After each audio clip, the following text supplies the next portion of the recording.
Bismillahirrahmanirrahim. Assalamualaikum warahmatullahi wabarakatuh.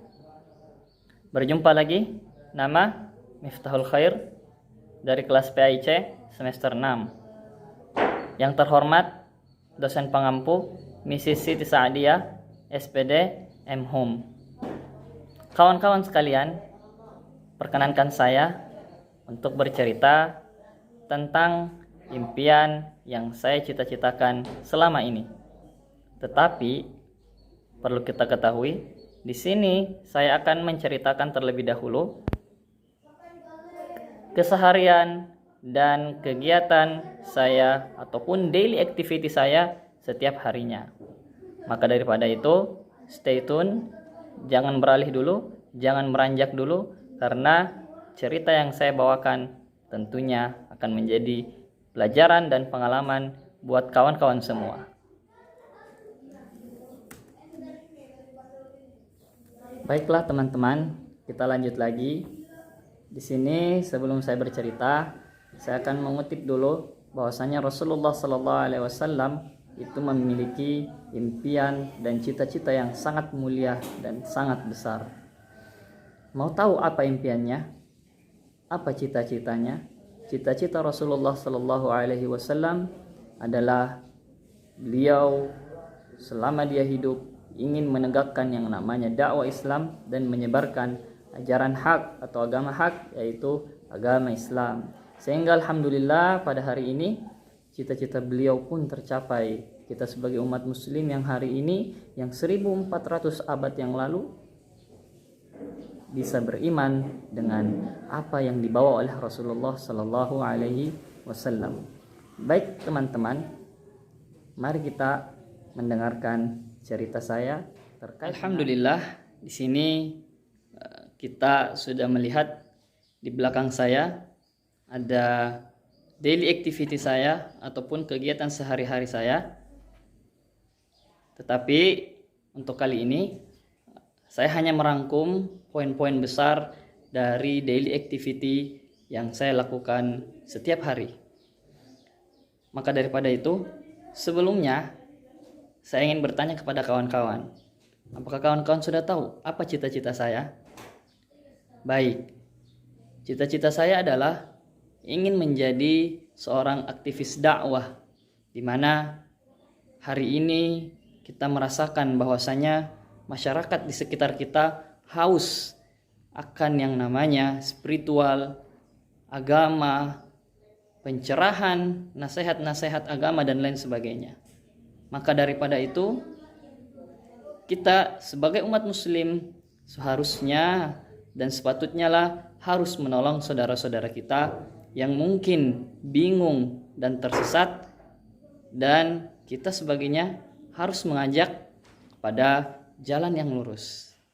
Baik kawan-kawan, berikut sekilas my dream ataupun time schedule saya. Di situ ada judul besar yang mana cita-cita saya menjadi aktivis dakwah.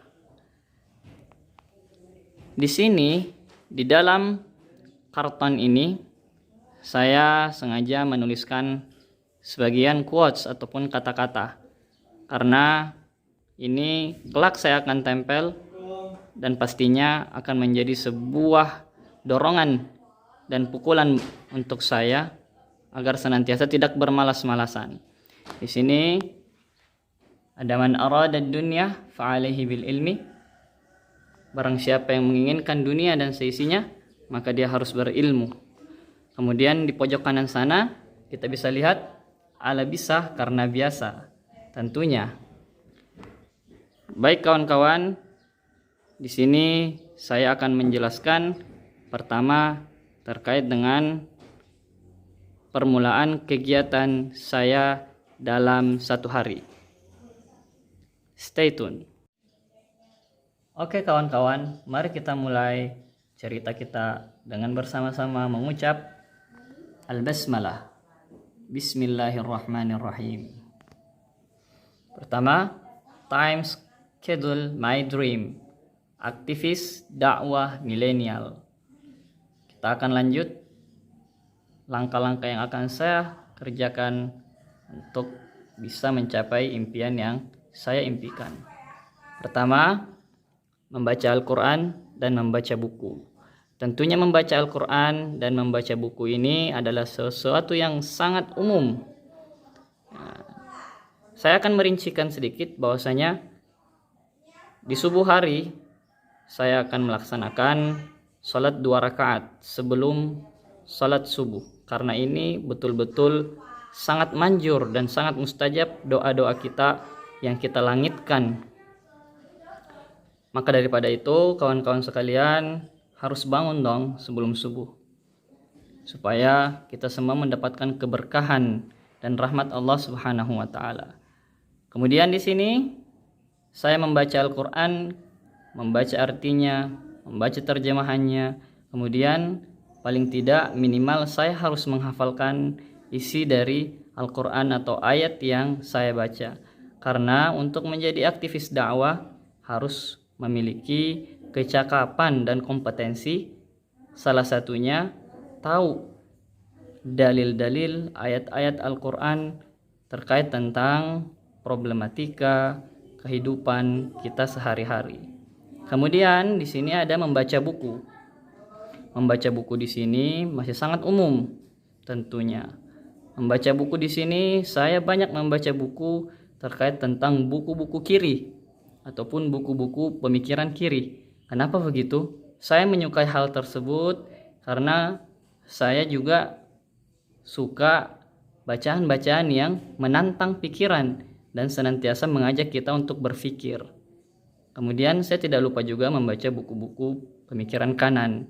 Begitu. Jadi kita harus menyeimbangkan, harus balance antara buku sisi kiri maupun buku sisi kanan. Begitu. Baik, kita lanjut pada kegiatan selanjutnya, yaitu review bacaan. Di sini setelah tadi kita menyelesaikan kegiatan membaca Al-Quran di subuh hari dan dilanjutkan dengan membaca buku yang saya porsir waktunya sekitar 30 menit sampai 1 jam. Setelah kita membaca buku atau setelah saya membaca buku, pastinya kita harus mereview kembali, mengulas kembali bacaan-bacaan yang telah kita baca. Gunanya apa? Gunanya untuk membuat ilmu ini bertahan. Sama halnya ketika kita membaca Al-Quran, kita harus murajaah atau mengulang-ulangi bacaan Al-Quran kita, supaya hafalan bisa menjadi kuat, otak pun terlatih dan menjadi tajam. Maka review bacaan ini adalah bentuk kegiatan saya yang tidak bisa saya lepaskan. Review bacaannya kepada siapa? Saya biasa mereview bacaan kepada teman-teman saya. Saya senang berdiskusi pada teman-teman saya, saling sharing-sharing, saling bertukar pikiran. Baik kawan-kawan, kita lanjut kepada kegiatan saya selanjutnya, yaitu lingkaran kajian. Mengapa saya mengatakan lingkaran kajian? Karena ketika saya berkumpul dengan teman-teman saya melingkar. Saya membuat halaqah untuk mengkaji sesuatu yang perlu kita kaji, begitu. Jadi ini juga kajian ini pula merupakan sesuatu yang ada hubungannya, saling berkesinambungan antara review bacaan dan mengkaji sesuatu. Jadi dengan kajian ini kita bisa memperluas wawasan kita, memperluas pemikiran kita, pola pikir kita, dan lain sebagainya. Karena di dalam lingkaran kajian ini bukan cuma saya yang harus bicara, pun juga teman-teman saya bebas dan memiliki hak untuk mengutarakan, untuk membagi ilmu, wawasan, pengalaman yang mereka miliki.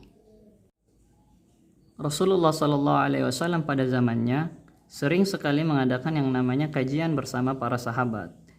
Gunanya apa?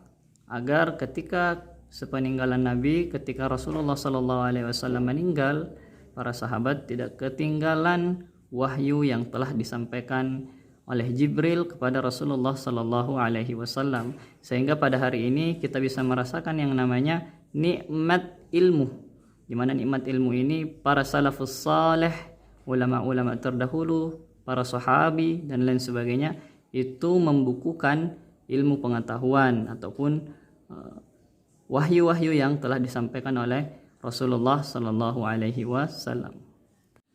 Baik kawan-kawan, kita lanjut lagi ke rangkaian kegiatan saya yang terakhir, yang itu diskusi problematika zaman now ataupun problematika kontemporer. Jadi kawan-kawan sekalian, kita harus paham bahwasanya seorang muslim selayaknya harus bergerak, karena dalam gerakan itu adalah ada sisi keberkahan. Fa innal barakah fil harakah. Kalau misalkan saya salah, mohon dibenarkan. Jadi di sini diskusi problematika zaman now. Dari kajian-kajian kita tadi, review bacaan kita tadi, menghafal Al-Quran, membaca Al-Quran, dan membaca buku-buku. Ini diskusi problematika zaman now adalah bentuk put out dari apa yang kita sudah terima tadi. Jadi dengan memperbanyak bacaan, memperbanyak kajian, dan mendengarkan sharing-sharing pengalaman dan lain sebagainya dari teman-teman, di sini ketika kita dihadapkan oleh problematika zaman now, insya Allah ada problem solvingnya, ada jalan keluarnya. Kita sebagai orang muslim harus cerdas. Kita harus secerdas Umar bin Khattab, harus sepintar Abu Bakar As-Siddiq, dan harus segesit Ali bin Abi Thalib.